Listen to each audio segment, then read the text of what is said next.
artinipun Mbah Rasim niku anu prasaja. Prasaja. Rendah atos. Apa? Rendah hati. Rendah hati kok rendah atos. Ora lembah mana andap asor. Lembah mana andap asor. Iya. Nanti jangan bilang-bilang Mbah Rasim, jangan bilang-bilang. Bilang aja tiang pojok watu. Lah tiangnya pirang-pirang loh yo. Iya. Sing gelem nanggap wayang yo Mbah Rasim yo. Jane beliaunya iki ora pengen diomong-omongke ya to. Ning awake dhewe nek ora ngomongke ya kesalahan. Mergo aku awake dhewe iki sing bayari penjarane Mbah Rasim. Sing iso marake tekan kene iso sowan kalih sederek pojok watu nggih. Sederek iya, sederek. Jalaran Mbah Rasim. Monggo wae nggih, pokoke dongake yang Mbak mengko aku Oktober muga-muga iso nganu nanggap wayang meneh. Engko nek mantu tenan tak tanggap meneh sak Pak Kangko, Mbak Elisa, Mbak Eka. Oh ya siap, ndonga kenceng aku iki. Kenceng kok kenceng. Kenceng kok kenceng. Kene bola-bali yo seneng-seneng wae kok. Iya. Dadi kok awakmu ngono ning daleme Mbah Rasim ngono. Sampun. Wis di Sherlock. Sampun, ada yang nganterin. Ada yang nganter. Iya, Oh. niki wow aja tempatnya Mbah Rasim dulu. Oh, yang nggih jelas mau ke sana. Kalau Mbak Eka kemarin udah transit sana. Betul. Jadi aku durung ngertos, lambasan ngertos. Wah, wis kaya istana. Seneng aku. Tapi yo corone Jawa, ukir-ukirane sangat bagus semuanya. Betul. Omahe apik kaya ngono. Ya. Enek cacate siji. Apa? Kamar mandine ora enek ciduke. Amar nguyuh arep nyentor piye? Dalang iki HP-ne nek wis promak. Ya sing gaya setting. Gaya piye? Wong aku biasane nek omah bareng nguyuh tak grujuk ngene. Ora nek grujuke kok. Saiki apa-apa dipencet metu dhewe. Apa iya ta? Iya, rasa dadak kangenan nyutek-nyutek itu enggak usah. Dipencet metu dhewe. Oh, gitu. iya. Nyentor dhewe kari nunul metu dhewe. Oh, iya. Wis canggih HP-ne promak kok wis. Go siduk. Nek ora ngerti ya biasa kebiasaan. Heeh, ya, luar biasa. Nggih seneng kula. Mugi-mugi dados tombo saya, tombo kangen. Katur sederek-sederek sedaya menapa kemawon pangajeng-ajengipun saged kasembadan lumantar pagelaran ringgit wacucol dalu menika nggih. Wacucal ora wacucol. Wacucal. Iya, wacucal. Ngeraketaken pasederekan nek cara wayang niki wis ra ndelok kepercayaan agama napa-napa ning kabeh nyawiji Pak Senen. Betul. Wayang itu bukan milik salah satu agama, ning milik kesemuanya saja warga masyarakat Indonesia. Ya, iso menyatukan berbagai latar belakang. Sing duwe duit, sing ra duwe duit, kabeh sengkuyungan padha dongane padha. Pejabat rakyat menjadi satu nonton bebarengan. Betul. Wong nyatane saya kemarin itu waktu Natal juga ditangkap di gereja. Waktu kemarin Maulud Nabi juga ditangkap di masjid. Jadi semuanya saja kita berbudaya. Berbudaya ya iki. Bineka Tunggal Ika ana ning nggon wayang iki kabeh. Seneng ya. Nek mbok menawa wonten pamundutan saking Mbah Rasim napa Ibu niki wong nggih sampun. Nggih kalih budean Bu Patma. Itu sudah satu kali kemarin ke rumah saya. Oh nggih pun. Iya. Wonten mereka. Sekalian Bapak. ke tempat saya itu belanja wayang. Wala batino. Batin lah ya tak tukone promak iki mau batine. Wah, nggih luar biasa niku saking lem budaya anak. Tur putra-putrane ya luar biasa juga bisa mendalang. Untuk tahun depan dipentaskan di sini. Oh nggih, amin. Untuk tahun ini belum siap katanya. Enggak apa-apa, 1 tahun untuk belajar nanti siap. Ya, Nggih, silakan monggo, Pak DPR. Rasa hormat, Nggih, Pak Siswanto, so Ibu Patmasari, katuran pinalak wonten pemanggungan. Tutup.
jumbuh kelawan dawe Mbah Rasim.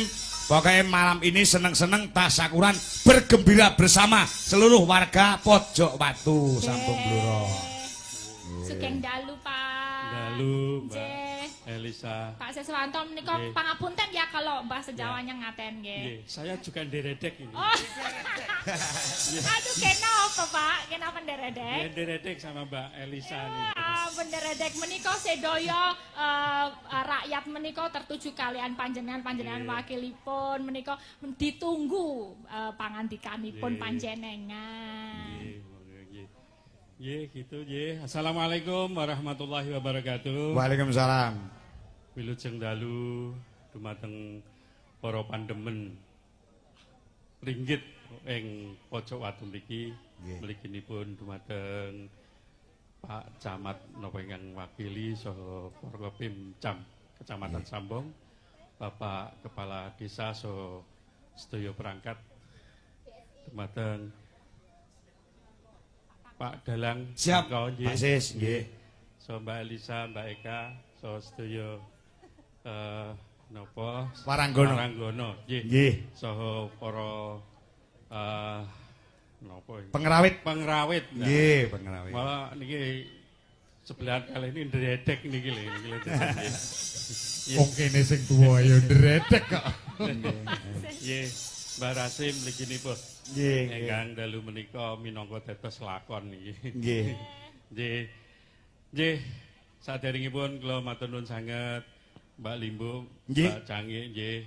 Ing dalu menika saged sowan wonten ngarsa panjenengan sami nggih menawi kula pikir nggih sampun paham sedaya masyarakat mriki awit kula saged wonten ngajeng mriki nggih berkat dukungan saha bantuan panjenengan sami. Nggih, matur nuwun. Nggih.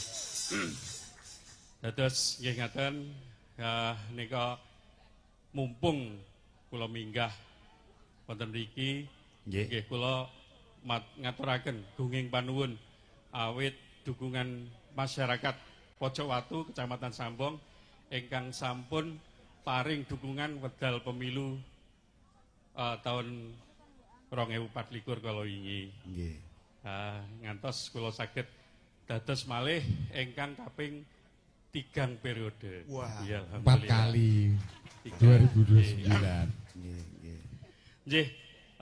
Nek kula mboten panjang lebar awit ing dalu menika nggih badhe napa kula tepangaken dumateng warga masyarakat Kecamatan Sambong ingkang dereng nate pinanggih kalih Ibu Padmasari Mestika Jati. Assalamualaikum. Waalaikumsalam. Bu Padma menika anggota DPR Provinsi Jawa Tengah saking Partai Golkar sami kalih kula nggih. Nggih. Lan alhamdulillah panjenengan mungkin nggih kala wingi nderek nyengkuyung dadosipun Ibu Padma minangka dados anggota DPR Provinsi Jawa Tengah. Nggih. Mekaten ingkang saged kula aturaken monggo mangke ingkang langkung kathah mangke Ibu Padma. Nggih. Pramila kula rampungi nggih. Assalamualaikum warahmatullahi wabarakatuh. Waalaikumsalam warahmatullahi wabarakatuh. Monggo Ibu Dewan Bu Padma paring dawuh tebih saking Semarang dugi mriki untuk bersama-sama nresnani kelawan budaya Jawa, nresnani terhadap masyarakat wonten ing Bluro utamanipun Pojok Watu mriki. Monggo Bu, paring dawuh Bu. Nggih. Matur nuwun Pak Kangko. Nggih. Assalamualaikum warahmatullahi wabarakatuh. Waalaikumsalam warahmatullahi. Salam sejahtera bagi kita semua. Wau menawi Pak Sis deredek nggih. Kula nggih melu deg-degan. Nggih melu deg-degan nggih.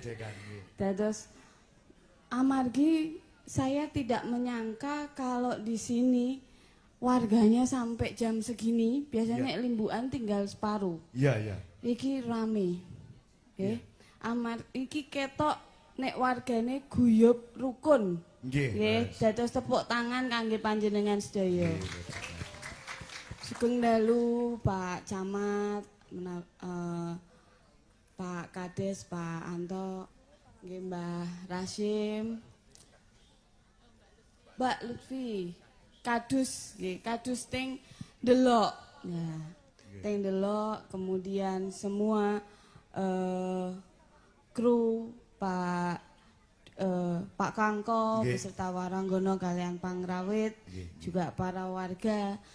Kalau saya tidak salah, sebelumnya saya juga pernah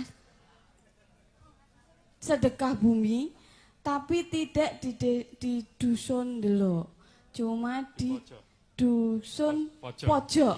Nggih Pak Lurah nggih. Sama Pak Lurah. Waktu itu kalau nggak salah setelah meresmikan ada jembatan. Oh ya. Ya, ada jembatan wonten pojok.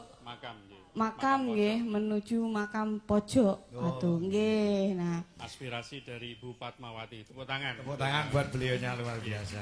Nggih. Jadi waktu itu kalau nggak salah 2020. Oh, nggih. Nah, nggih. Nah, saya juga ke sini ini bersama Pak Sis. Dados menawi panjenengan dereng tepang napa wonten ingkang sampun lali amarga coblosane wis 2000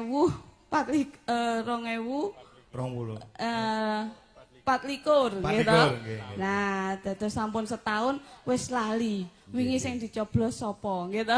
Nggih. Nah, nami kula Patmasari Mestika Jati. Nggih. Ya, kula wau sampun dikenalake saking Partai Golkar. DPRD Provinsi wonten Jawa Tengah. Tapi dapilipun niku grobokan Blora, Mbak Elisa nggih.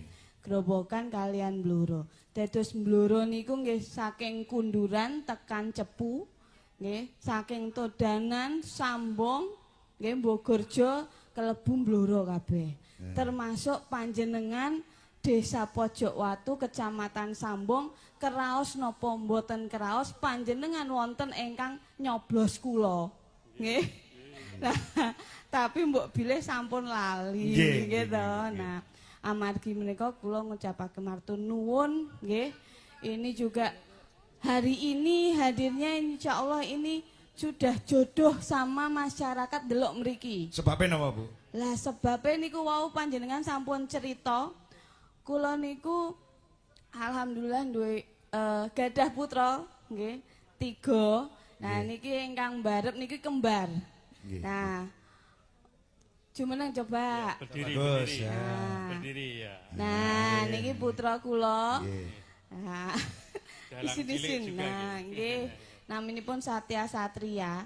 Niku memang senengannya dalang. Nggih. Dan akhir-akhir ini tuh yang ditonton niku Pak Kangko. Ben bengi. 1 tahun ini yang menguasai di YouTube Kangko. Nah, setelah mau manggung di sini, sedang sini. Oh lah, iku saktine masyarakat ndelok nggih. Tepuk tangan panjenengan sedaya. Anu, Pak Kangko, wayah kula niku nggih dalang, Pak. Nggih. Niku. Nika. Pundi? Mas Ayam. Oh, nggih dalang. Dalang cilik. Oh, luar biasa. Nek mbahipun nggih dalang. Oh, Bapak Suntoro. Oh, nggih. Pak Suntoro. Nika wayahipun Pak Suntoro. Oh. Mila wonten nyaket nika. Kathah ingkang remen kalian Pak Kangko. Nah, amargi bijine apik wingi rapotan niku pengene wayangipun Pak Kangko. Nggih. Nah, terus minta kebetulan pas ada acara di Solo nyuwun mampir, kudu mampir. Nah, teras tanglet kalian Pak Kangko. Yang deket-deket ini jadwalipun teng pundi? Nggih. Teng Blora, Mbak. Kok nang Blora? Loh, niku dapil kula. Oh, nggih. Gitu. Ya terus nyuwun sing nanggap sinten lho. Nah, sing nanggap sinten? Wong biasane bapak kula niku kan remen wayang. Nggih. Dados kula putrinipun Pak Bambang Sadono Bapak Ibu. Wah, nggih. Dados TIY Blora. Tapi teng Tunjungan nggih. Teng Tunjungan. Nah niku remen sanget kalian wayang kulit. Sinten ingkang nanggap? Nggih. Mbah Rasim lah, kok Mbah Rasim? Mbah Rasim. Nggih. Nah, terus nggih. Oh, bolak-balik toh ketemu. Jakarta. Ya, di sini juga. Jadi kalau pokoknya kalau saya ngetut ke Pak Wihaji pasti ada Mbah Rasim. Mbah Rasim. Ya, Pak Wihaji niku sakniki Menteri BKKBN. apal. Nah, pokoknya ada Mbah Rasim kalau ada Pak Wihaji. Nah, kemudian loh kok Mbah Rasim kula bel loh. Nggih. Kula bel. Mbah jenengan gadah acara toh kok nanggep Kang. Oh iya ngomong panjang lah. Pokok men jenengan kudu rawuh lho. Nggih. Ya nggih pun berarti memang jodoh maka malam hari ini nek kula mboten sampai teng pojok mangke ndak kualat. Ya nggih toh.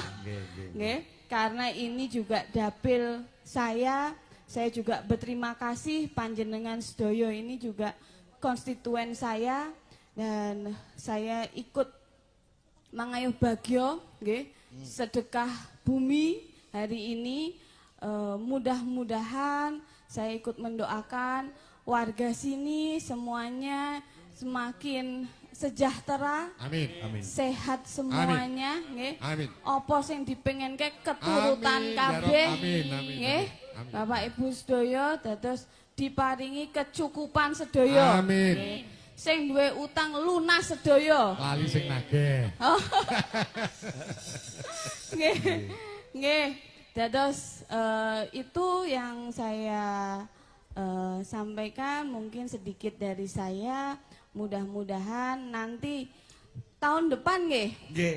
Nah, kula tahun depan jarene nek anak saya ikut manggung, Ya. ya kula isi nek mboten kula sing nanggap to teng mriki to. Nggih no. Wis dadi Nggih, toh. sudah jadi deal untuk panganan tahun depan. Nah, ngoten nggih. Lho niki Bu, nggih. Sampun nggih. Iya. Mbak Elisane nggih. Iya. Komplit.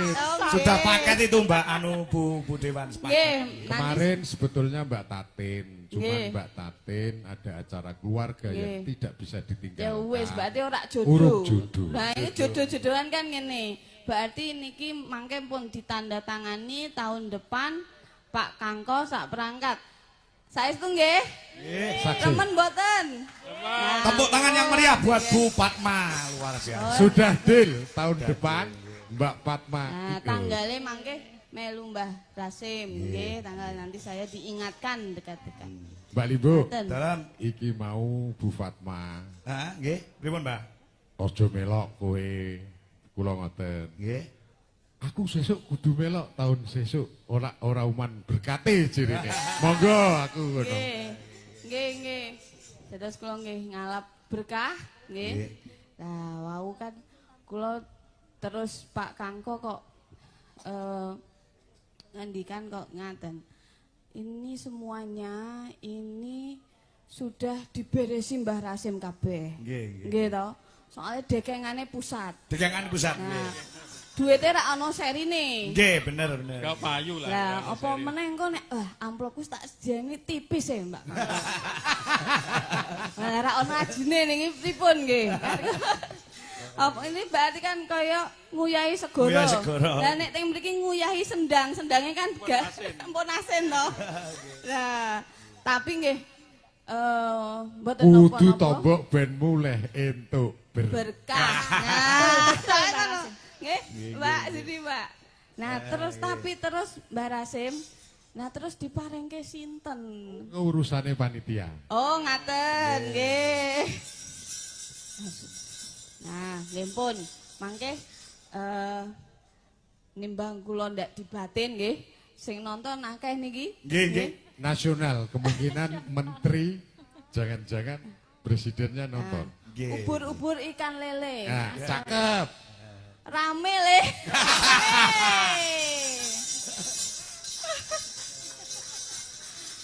Pun, nah ini ki. Mbah Woto di Mbah Woto. Oh nggih. Bendahara. Aturan Mbah Woto. Mbah Woto sama bendahara. Bendahara. Ketua tidak boleh pegang uang, yang pegang uang itu adalah bendahara. Bendahara naik. entuk saweran saka Bu Fatma. Monggo. Aduh. Saketan sithik mugi-mugi manfaat. Lho nek ora nyawer, ora entuk berkat kok kene. Berkate gede. Amin. Niki kan Langsung serahke Oke. panitia ben diserahke kalih bendaharane. manfaat. Nggih. Niki sisih sawah akeh suket teki. Cakep. Mugi-mugi kula kalian panjenengan kathah berkah, kathah rejeki. Amin. Mbah Nggih. Nggih, amin amin. Panjenengan. Ah. Pun niki nek nuruti omong tak ana enteke mangke. Nggih. Nah langsung nyanyi mawon. Monggo Terus, nembang sarang-sarang nopo? Nembang sareng-sareng menapa ingkang dipun kersakaken? biasanya itu Ora oleh demenan lho ya. napa nggih? Lagu demenan gak oleh. Napa? Perahu layar napa? Jadi. Oh, Caping caping gunung. gunung. Caping gunung. Bawa, nganggo bawa. Anggone Mbak Elisa mawon. Ya. Nambah-nambahi. Nggih, langsung mawon. Langsung apa Yang nganggo bawa? Sareng-sareng. Ndarek, Mbah Rasim pripun? Ngangge bawa mboten, Mbak Rasim? Sing apik Apa kuwi langsung? Nangge mawon nganggo. nih. Nganggo. Nggih. Pak Sis nunggu Pak Sis. bawa. Mboten saged. Saben bengi. Cobi wae. Nane Satu nane. tarik. Tapi aku mau nembang lho ya. Bawane Mau bawa. Asmara Ngono aku iso nembang. Hah? Nggih. Bawane Pindah Asmara alamat Ndara, nih. mboten. Nggih. Monggo, monggo. Ya, langsung mawon, langsung nggih. Saben bengi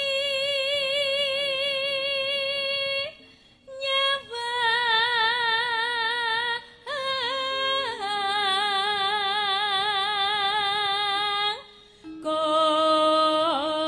Jenglenge so, ge seru. Coba.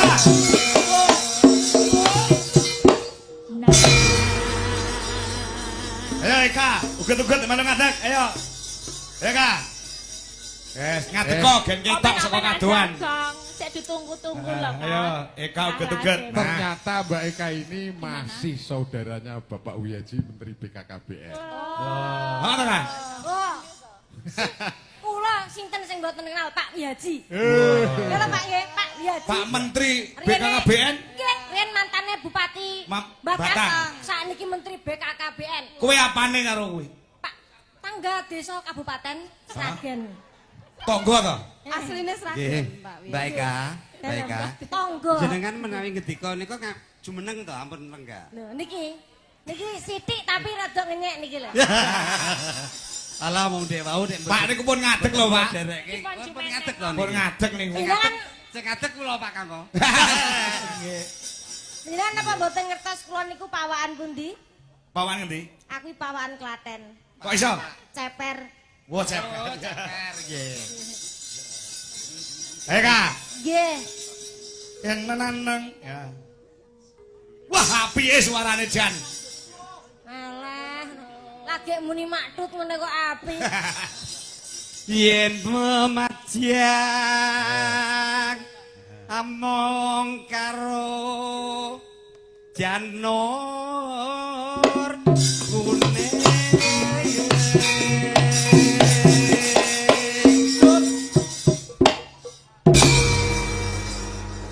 Monggo lajeng boten ngertos lajengipun. Ngono ki nek ora ngerti teko. Aja teko. Nah, kados jenengan ndek wau to, kan boten pirsa Nggih. Mas mlebeti gang daleme Mbak Rasim. Nggih. Napa jablas reme, Mbah, nek katatutke? Ngono ki nek ora apal teko. Nggih, monggo pun lajeng. Aja teko tok. Kula niki pun ndredek e. Oh iya. Ndredek e kula. Salah rek mawon nggih. Oh nggih. Monggo pun lajeng. Eka. Kembang wae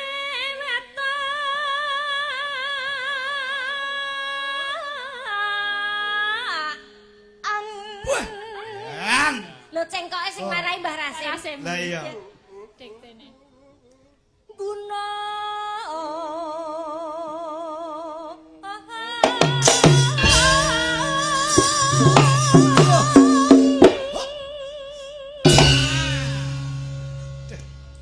Pripun Mbak Rasim? Jos. Eka suarane apik nggih? Apik. Luar biasa. Ning Mbak Sinden mung aku bodine kaya toy Mas. Aku aja dikon nembang. Ngapa? Pakai bedo. Wah, pakai bedo. Benten. Wah, Ya. rasim jan. Kaneh Kak. Bab. Suwi ra krungu suaramu aku. Heeh.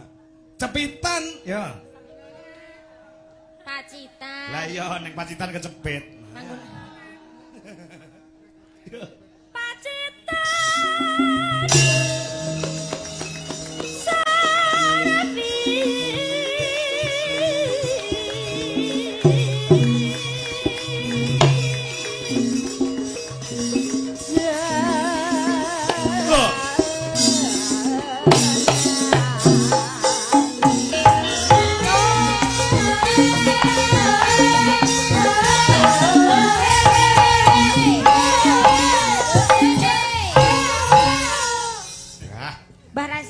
Rasim, bau Pak Kangko lak sampun panjenengan betani niku Dangkel Jati. Mbak Elisa mau ya wis enek kode-kode. Balik lah. Nek aku nek blurung nganggo lah. Balik lah nek balik. omah. Oh ngaten. Nek kula mboten sah Mbak Rasim. Terus? Kula ra iso mbedakake ndi Dangkel Jati ndi aku. Ono dhewe lho ya sing buka.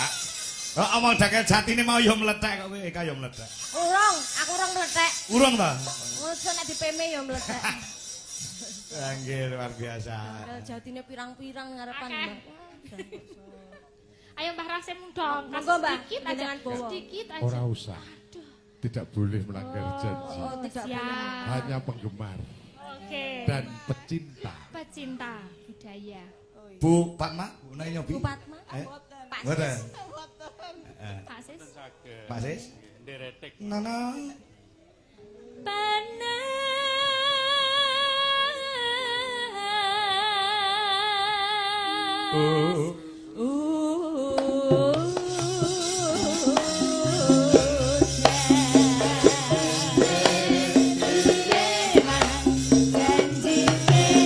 Piye ngono-ngono, do mepet-mepet.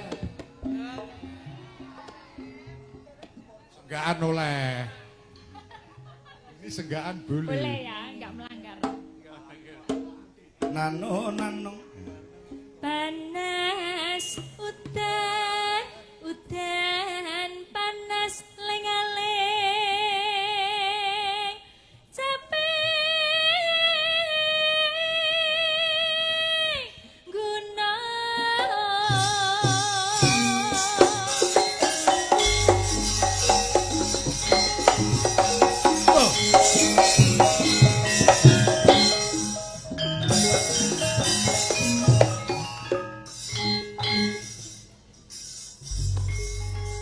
Ya.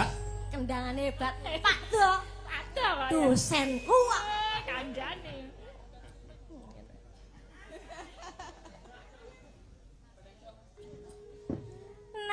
Natyan wadon sarata swara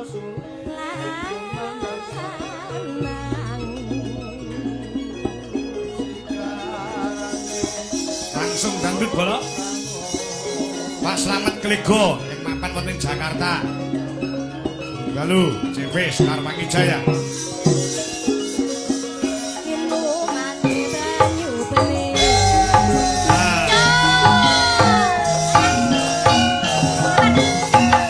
Mas Simon, anaknya Sragen, pirsani wonten YouTube. Nyokek Mbak yo, nyokek yo. Pak Adi, Sami Mojo Kediri. Mas Adinu.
Rasim. Hae lho, Mbak. Ae iki Ngawi. Oh, hae.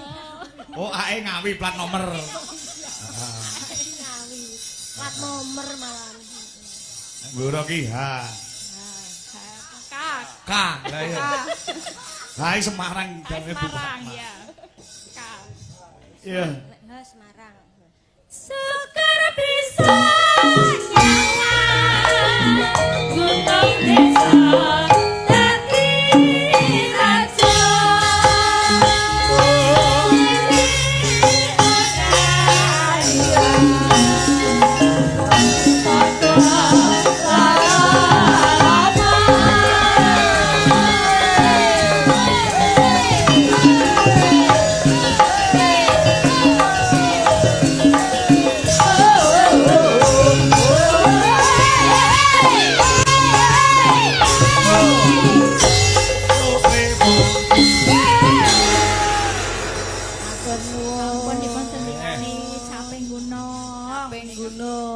menang ora lali karo disone. Oh, foto dulu.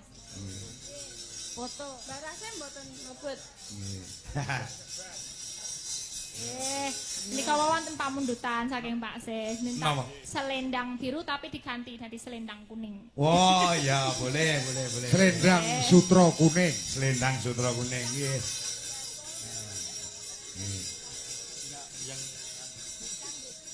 Dangdut kayak biasanya. Oh iya.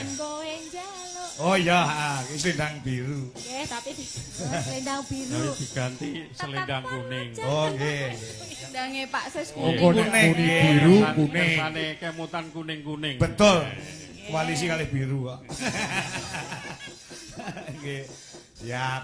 mungkin dipun sendikani Pak Sis. Nggih, dipinangkani ampun kuwatir. Nggih. Sampun apa Mlek? Sampun. Bu, Pak Sis muni selendang kuning. Nggih. Samenika dipun sendikani. Nggih. Oh nggih. Selendang kuning ya. Pisan ya. Nah, nggih. Ayo, Cak. Peloke, Cak. Nah, digarap yo. Nah, coba. Yo selendang kuning. Yuk, para kanca duit Jalaras Indonesia. Yuk, dados.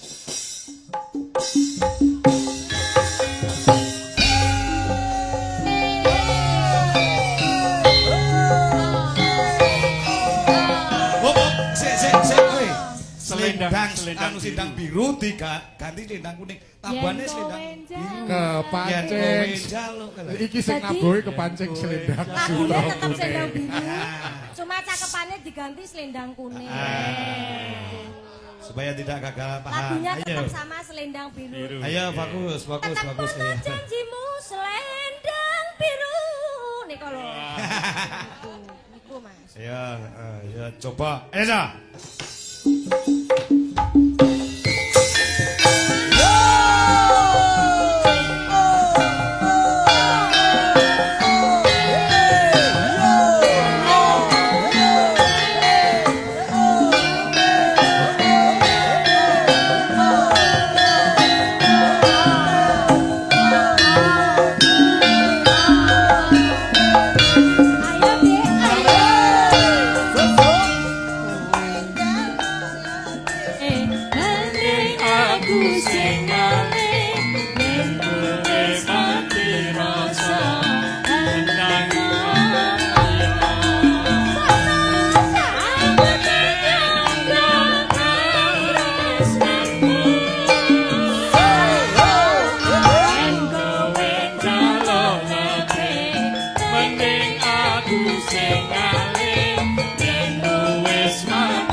Yes.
munggah panggung dewan kudu nyangoni.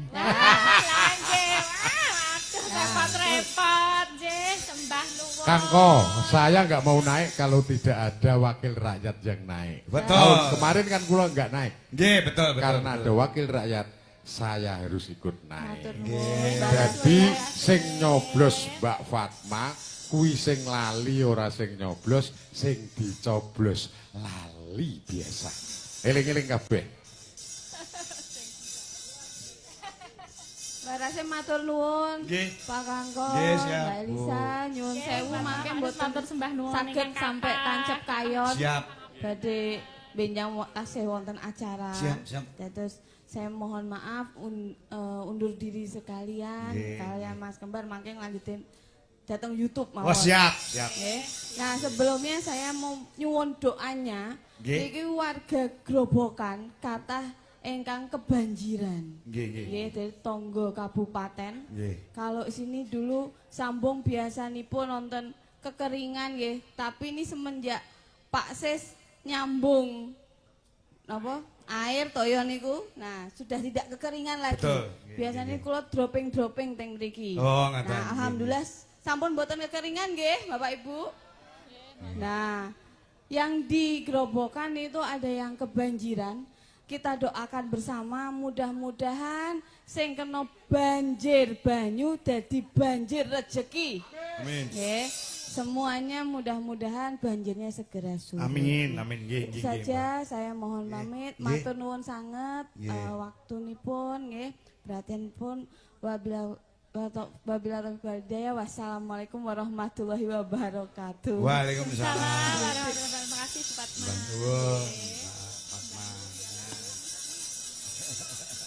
Wah, ngene iki lho. Kan iya to ora penak aku. Alah, ora penak ya seneng no. Ya seneng lah, mosok ora seneng ya. Lagune Selendang Kuning. Nah. Sing disawer Abang. abang. Heeh, ya. Nek kuning 5.000 no kan. Nggih. Luar biasa.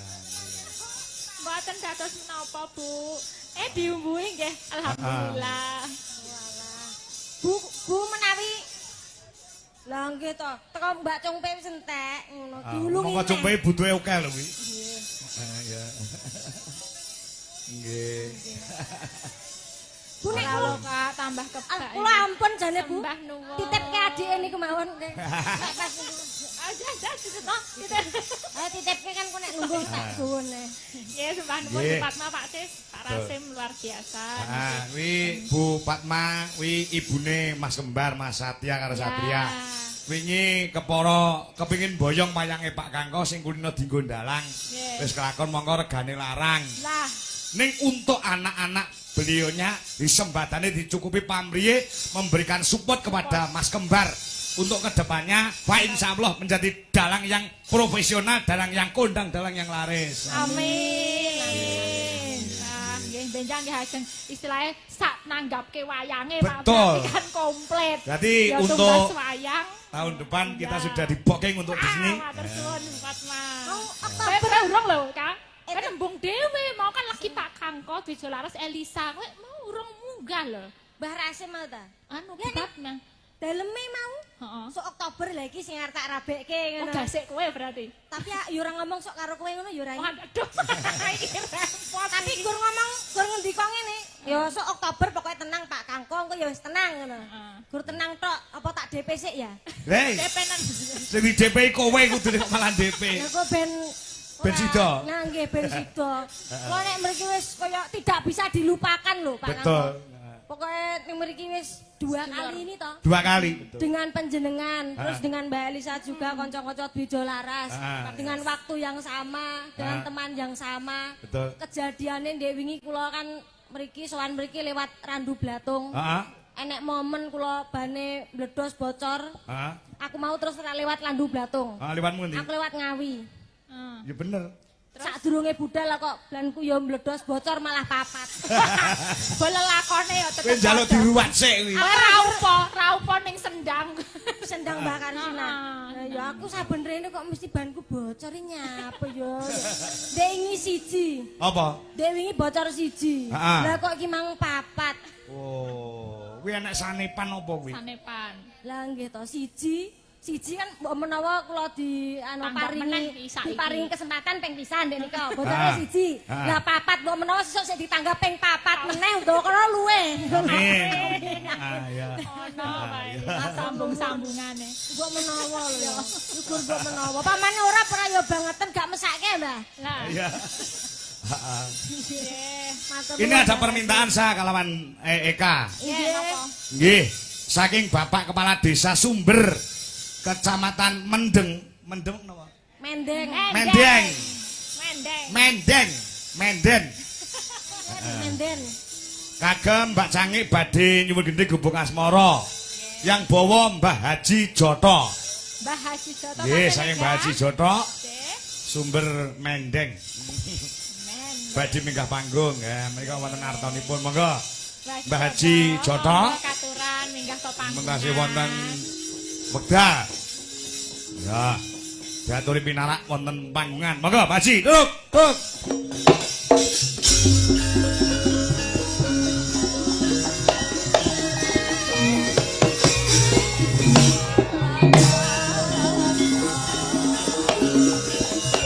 Pundi Pak Haji Joto?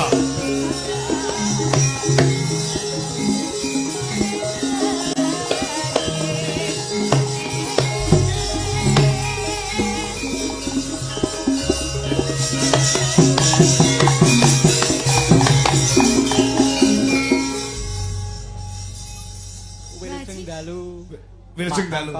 Minggah wonten Aturan tindak panggung Mbah Haji. Nggih. Wah. Ngangge kopiah nganggo sarung kaya bar tetak. Nggih. Nderek uri-uri budaya Jawi. Nggih, Mbah Haji. Nggih. Nderek belajar. Nggih.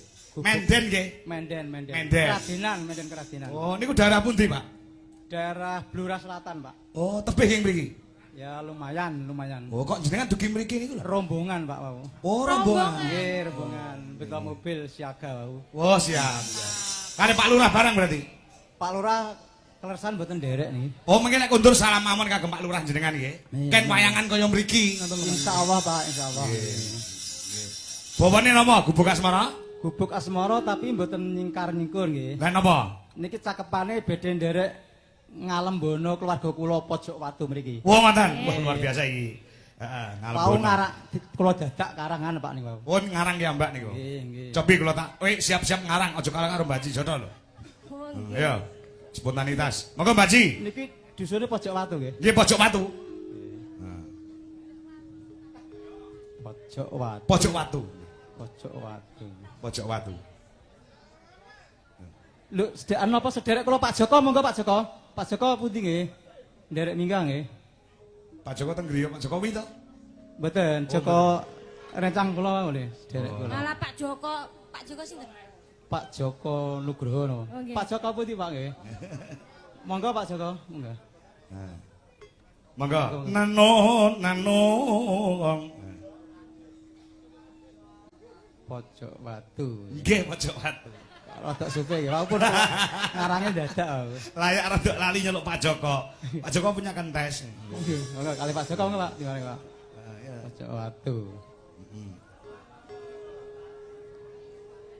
Lombok tahu.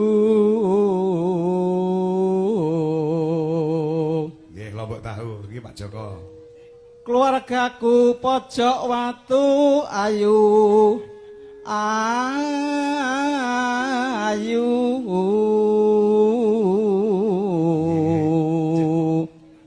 Nggih, Pak Joko. Belajar Pak niki ya. Nggih. Nano ayu pinter ngaji.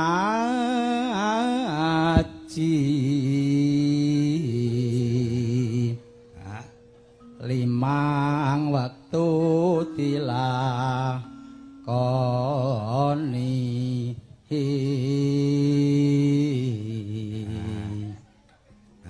Nano. Muga-muga Ya. tak dongakno munggah suwarga.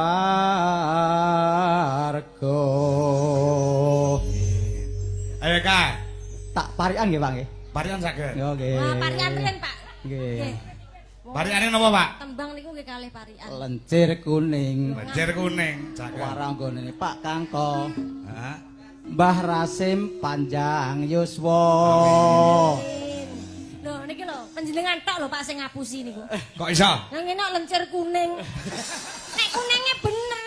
Lencere niku lho nek dirungokno saka radio niku lak yo ketok kudu moro. Niki tak sepeda malih parian Pak nggih. Bareng teko roh kasunyatane kok kaya kodhok jare. Murah tahu, larang wedhus. Pak Lurah pojok watu rupane bagus. Allahumma amin. Amin.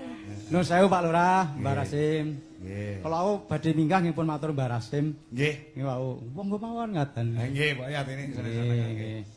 Sampun? Sampun monggo niki. Ayo Kak ganti, ayo Kak. Pojok watu Kak. Gawe ra kowe? Pojok watu. Heeh. Kok aja kalah karo Pak Haji Joto Gimbal ki mau. Nggih. Pak Haji. Pak Haji Joto. Lah nggih. Kagem pojok watu. Pojok watu. Bismillahirrahmanirrahim. Spontanitas. Ki lek apik sesuk ya ditimbali neh. Iya. Nek ora ya siap-siap ngene karo piyai kathah iki. Iya. Ya. Bismillah. Pojok watu. Pojok watu sedulurku. Iya. Ya. Apik. Grapyak tur semana. Tindak tanduk becik-becik. Mugi-mugi wilujenging salaminyo.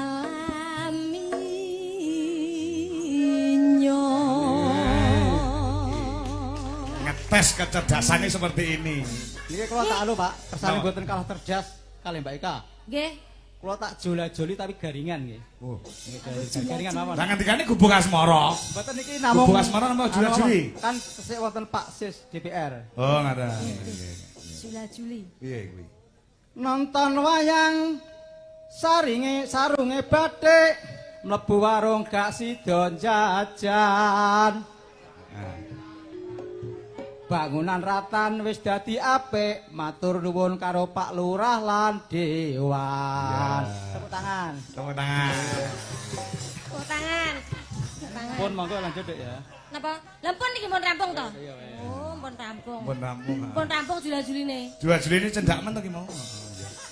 Wong becukan tok nggih. Garingan Pak, mengke nek pun guru-guru mau nek misalnya. Oh, siap. Niki gubuk asmara nggih. Gubuk asmara nggih. Elisa arep nembang ora?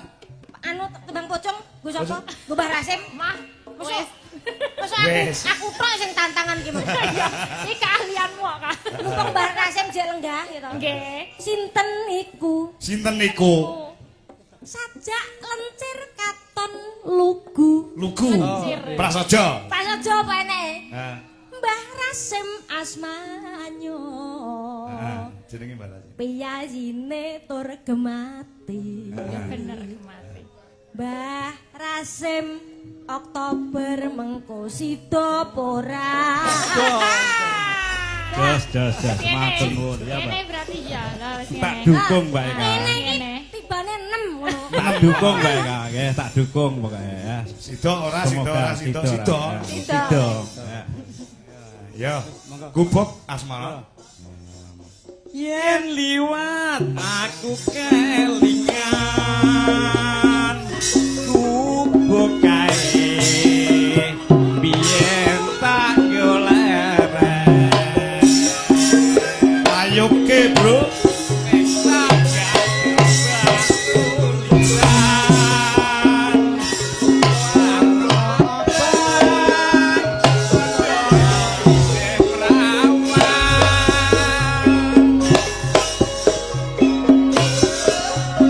La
Bojonegoro nanti.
Yen saged badhe nyuwun mbloro niki kathah rondo gantungan. Oh, anu mengke niki kula aturne lagu cara mbloronan, Pak. Saking Mbak Rasim menika lagunipun 10:08. Oh, ngaten. Nggih. Oh, nggih sampun. Mangke nek saged nyuwun sragenan mangke. Nggih, siap. Matur gara-gara nggih. Nggih.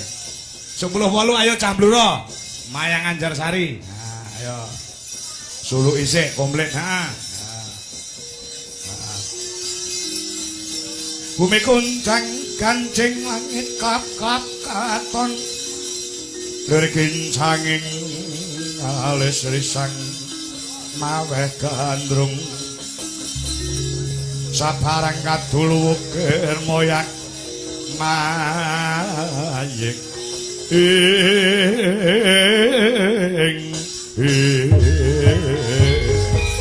Ayo katak yang 10:08 As luronan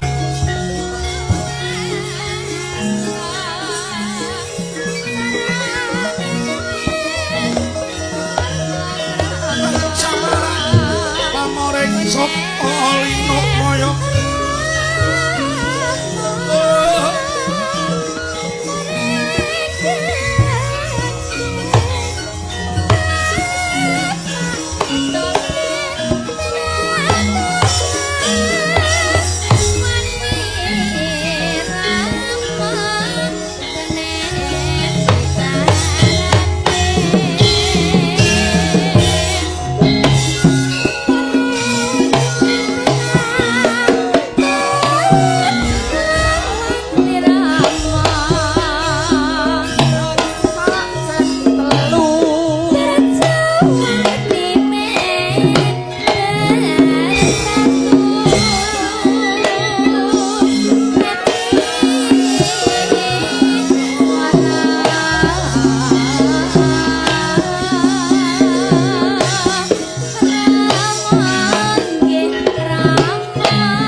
gampang golek sandang pangan bunga susah tetep